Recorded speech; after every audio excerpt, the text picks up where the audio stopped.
Hi guys, I thought I would make this video to give you a bit of advice about creative writing with this upcoming SAC, particularly about how to reflect Cate Kennedy's style of writing to make sure that you are fulfilling that criteria of mimicking her sound, her style of writing. So let's have a look.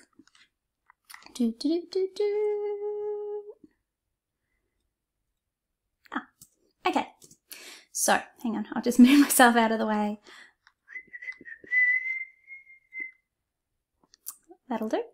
Okay, so general pieces of advice when it comes to this SAC: try and write something that is thoughtful, insightful and meaningful, that all of the stories that we see in Cate Kennedy's Like a House, they're all, even though they're very ordinary stories about ordinary people, they're still kind of quite a deep, meaningful message that is very clear. Her didactic purpose is very strong. We know exactly how she feels about family, about loneliness, about how you should treat people.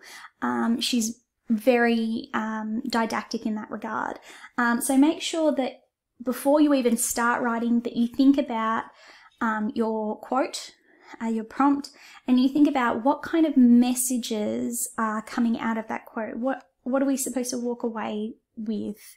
Thinking that, okay, well, the quote is about self-sacrifice and what you give up when required for your family. So have a think about how you will put your meaning forward before you even start kind of writing. Like what's the didactic purpose of your piece, basically. It should center around the themes that are present in the prompt, not in the story, in the actual prompt.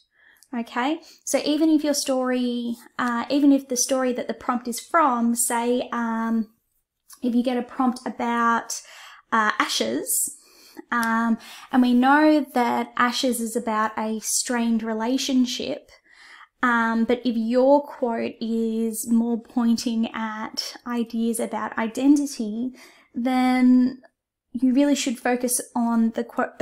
You should focus on the idea of identity rather than any other themes that we see in the story. You can still have them in there, definitely, but primarily focus on that prompt. Okay, it's kind of like the question.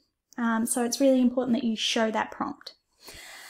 It should attempt to make as many meaningful connections to the text as possible. Now, when I say that, you can do it in ways like, maybe you use a couple of little descriptions that are also used in Kennedy's Like a House on Fire. Or perhaps you go, okay, well, her characters are ordinary, I'm going to create very ordinary characters. I know that Kennedy, when she writes, she really focuses on the emotions, describing emotions, how emotions feel in the body. I'm going to connect with that. I know that she is really passionate about writing about the difficulties that families have in trying to keep it all together. I'm going to connect with that. So try and find as many ways as you can to connect with Kennedy as possible. Okay? Don't forget to give your piece a title. All short stories have a title. Okay, and have a look at the type of titles that are given to the stories. So usually the stories are given a title based on the kind of the deeper metaphor that's going on in the story. So for instance, Like a House on Fire is given the title Like a House on Fire because the deeper message is about kind of rekindling relationships, and he uses that metaphor of like a house on fire. Or cake. It's called cake because there's that deep kind of symbol of the cake and the kind of pointlessness of the cake and that all the other people in the office fuss over the cake and the importance of the cake and blah, blah, blah. But because she's had this child and she's had this kind of, you know, life-changing experience, cake just seems like such a little thing, such a little word. Or flexion, you know, that deeper symbol of flexion, you know, shaping and moving and strengthening through flexibility. So give your piece a title and, if necessary, a little blurb at the start to explain briefly what is happening. That's particularly if you're doing something a little bit different to what Kennedy does. So for instance, you might be writing a series of letters between Michelle and Des, which were written after their separation. So if you're kind of going a little bit, I guess, left of center to what Kennedy's doing, make sure that you kind of give us a bit of a heads up. But if it's just a short story, then just write the story.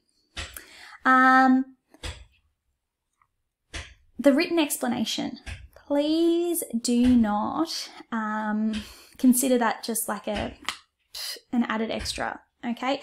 This does go on your mark. In fact, like if you look at the criteria, it's a whole criteria. So you really want to make sure that your authorial, your written explanation does really, I guess, do everything that it's supposed to, that it discusses and justifies your authorial choices. You know, why have you chosen that character? Why have you chosen that symbolic kind of gesture? Why have you ended the story there? Why did you think it was important to include that extra character or that extra scene? I would also really encourage you to use some of the language features that we're going to discuss in a moment in the slideshow in that explanation. Really make it obvious, like, basically, your written explanation is an opportunity for you to point out all the things that you want me to see in your piece. That you're like, here, I connected with Kennedy here, and here, and here, and here, and here, and here, and here, and here. Can you see? Can you see what I did? Can you see how I was trying to do this? So it's basically your coverall, so that if I've missed something or I haven't understood what you were trying to do, or didn't do it very well. Not that you won't, you will do fabulously. I'm sure it's going to be amazing. I'm really excited about them. Then it's your opportunity to kind of point them out to me, which is, you know, pretty helpful. Okay, so don't kind of consider that an afterthought. The written explanation is just as important as the actual story. Well, maybe not just as important, but like close. Okay. Purpose of creative writing. Why do we creative write?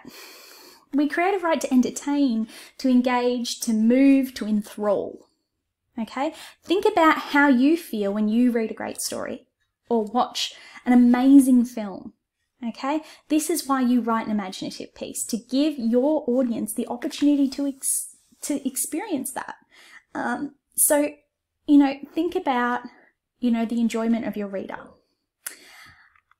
I would really advise you to avoid retelling the story, retelling a story that you know, that we have already read. You know, it's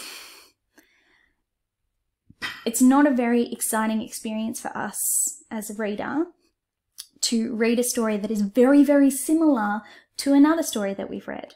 In fact, if you go through Cate Kennedy's stories, even though they're all about ordinary people doing ordinary things, experiencing ordinary life, ultimately, none of the stories are the same or even, like, similar. They have some similarities, but it's not like the same thing just kind of like switched a couple of little bits, okay? They're all very different lives. So it's really important that you don't just go, oh, okay, well, I've got the, I'm going to pick the prompt about $5 Family, and instead of writing a story about Michelle, I'm going to write a story about Shelley, who has just had a baby and is struggling to find her identity as a mother, and has this crappy boyfriend called Baz, who is not very supportive. We've already read that story. Okay? Find your own story to tell. And like Cate Kennedy said, the best stories are actually a reflection of your own life. So when in doubt, think about the themes and in your prompt. Think about the words in the prompt and think about, when have I ever experienced that? Where have I seen that in my life?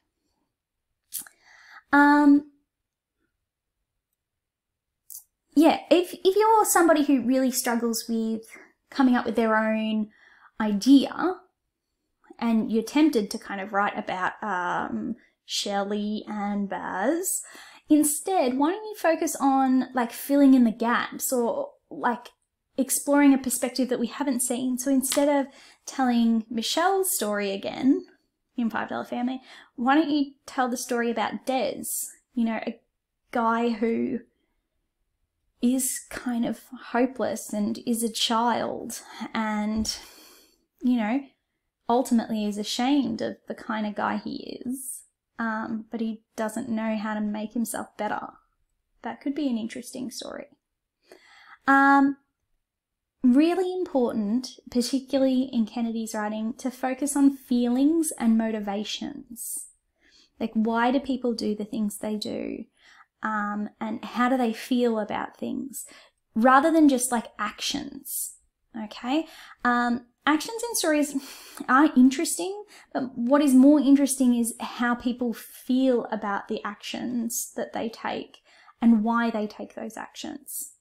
That's really kind of what we find interesting in stories, why people do the things that they do, rather than the actual actions themselves. Effective creative writing. Effective creative writing shows rather than tells. That is a direct Cate Kennedy thing. She shows us things rather than tells us things. So instead of saying, Michelle is a teacher, she goes to work every day and teaches students. Instead of saying that, which is a very boring sentence, instead she'll show us that she's a teacher. Now, how would she show us that she's a teacher? Well, she would be in a classroom. Well, she wasn't in Corona time. She'd be in a classroom. Maybe she's cleaning a whiteboard while she waits for a student to finish a last little bit of work.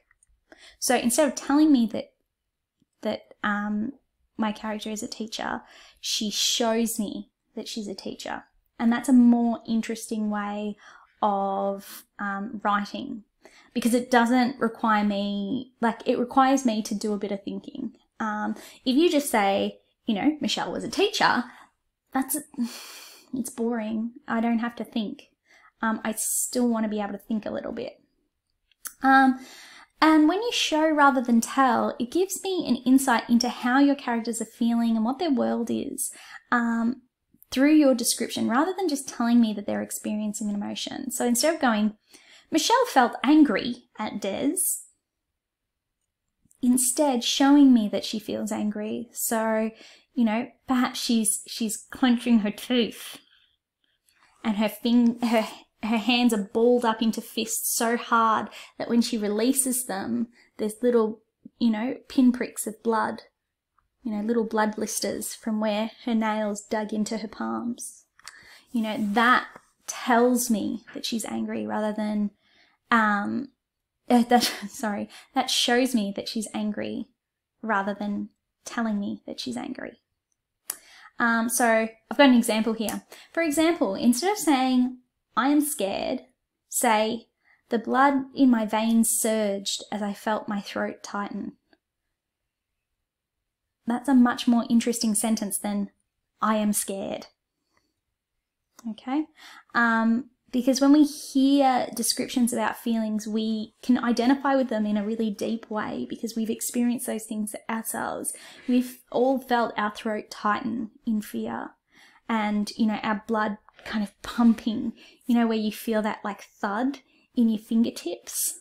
when, you know, your adrenaline's like really, really up. You feel that thudding in your fingertips where like the blood is just... So, you know, use those descriptions instead. Other things that work really well in creative writing is to vary your sentence lengths. Short sentences build tension really well, you know. But Cate Kennedy, she does love an extra long sentence. That being said, they take practice to master. So if you're going to kind of use that technique of writing like these super long sentences, take the time to learn how to do that.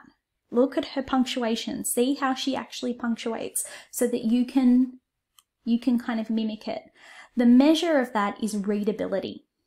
If you can read the sentence aloud with a nice flow, then it's good to go, okay? But if it doesn't read nicely, then it's not going to work, okay? If you want to use that skill of writing super long sentences, you need to go and have a look at how she does it.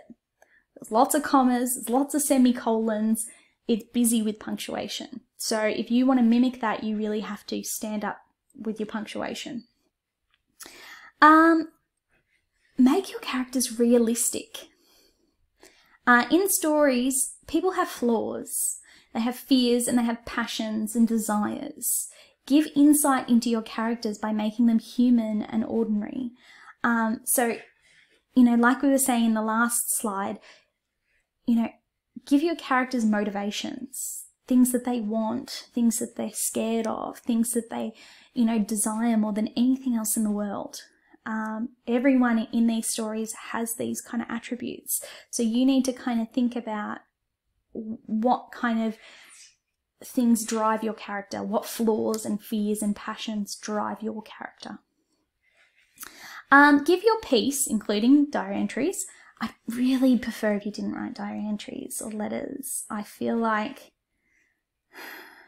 they're a dangerous place. And if you were going to write a diary or a letter, I'd really want to see some decent cracks at it first, because yeah, they don't really work with Cate Kennedy's writing. She doesn't write like that. And I feel like it would be very hard to mimic her language in a letter or a diary entry. And use sensory description. She's not big on describing landscape or what people look like. She's not really into physical description. She's really interested in description of feelings, how things feel and how the body is responding. So I'd really encourage you to use sensory description. So smell, touch, taste, sound, sight. So think about using some sensory stuff. She loves similes and metaphors. She's really big on that. But be careful with your similes and metaphors. Make sure they don't sound A, too cliche, or B, kind of weirdly awkward. So, you know, Samuel was as tall as a very tall tree. Or Elizabeth was in the waiting room. She was tapping her foot as hard as an elephant.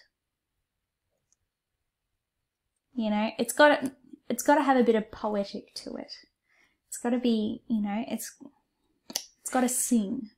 It's can't sound too cliche, like we've all heard that one before, you know, as fast as a cheetah, whatever. But it can't sound weird.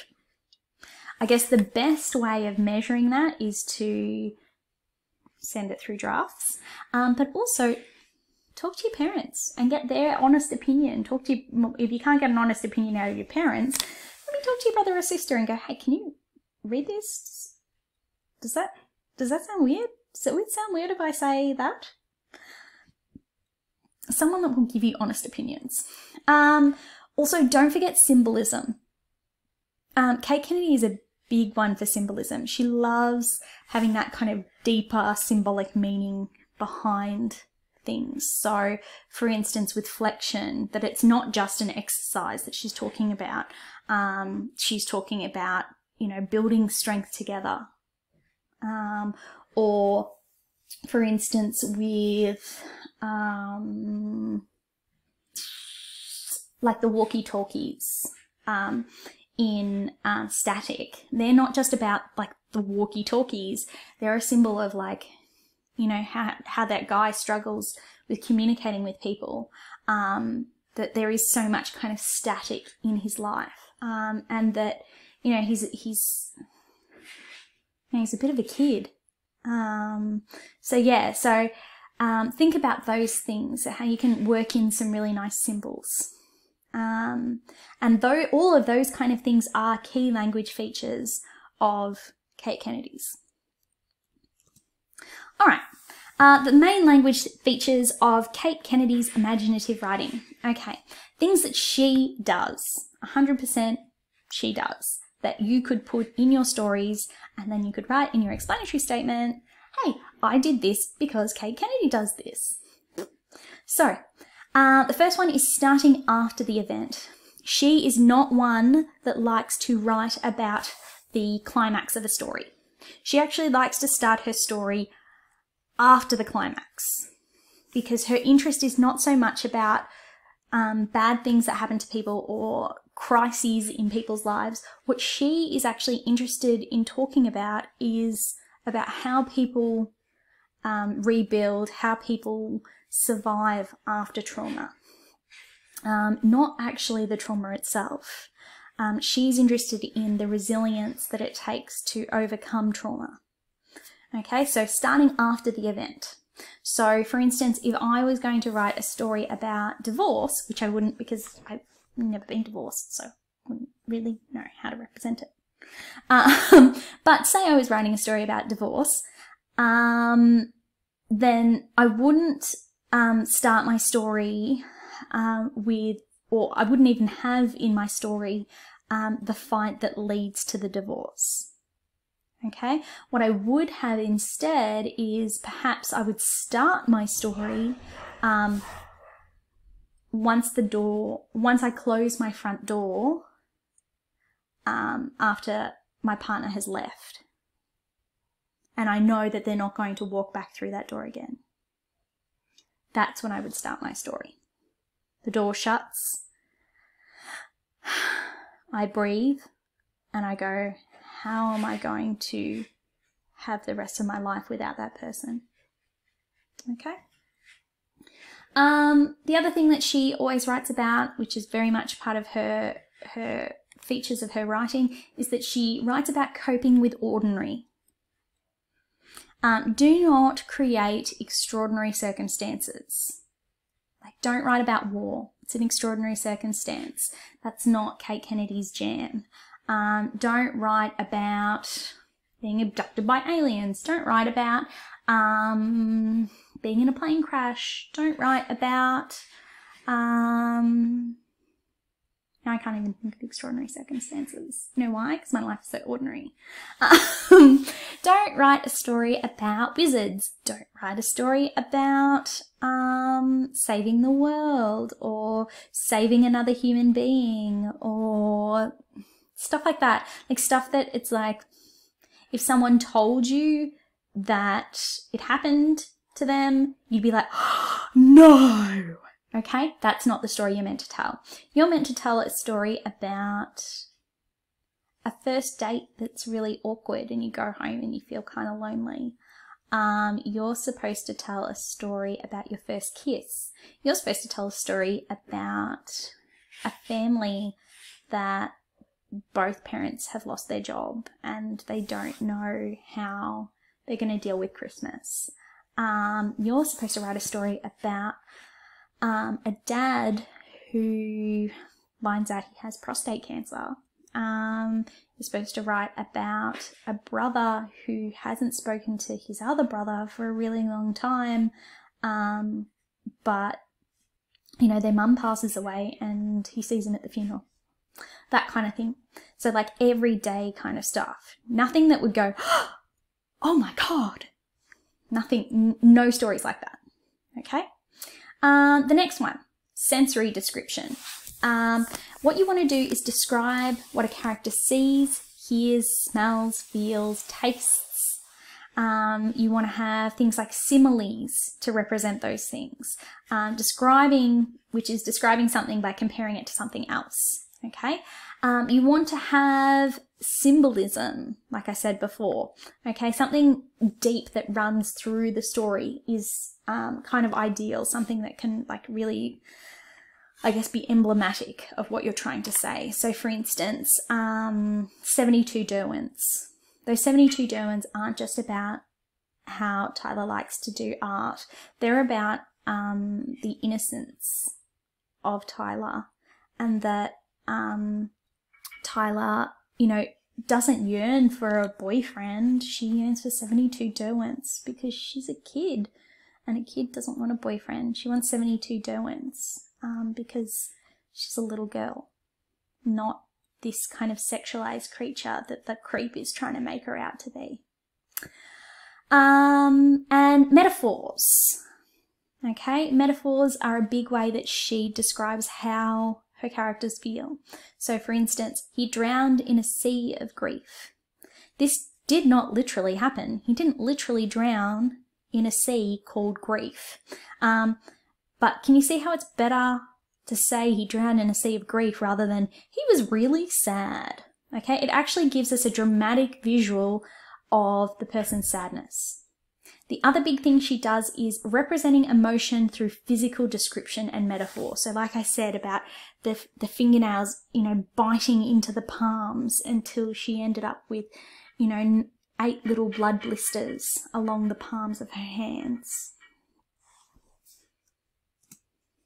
Okay, Kennedy's text construction in more detail. These are the kinds of things that she puts in her stories, and you could put any or all. Well, I probably wouldn't put all because that might be a little OTT, but these are the kinds of things you want to build into your stories. Use of irony, okay? So things that you're kind of like, oh, it's funny, so I have to think of something ironic. I hate that.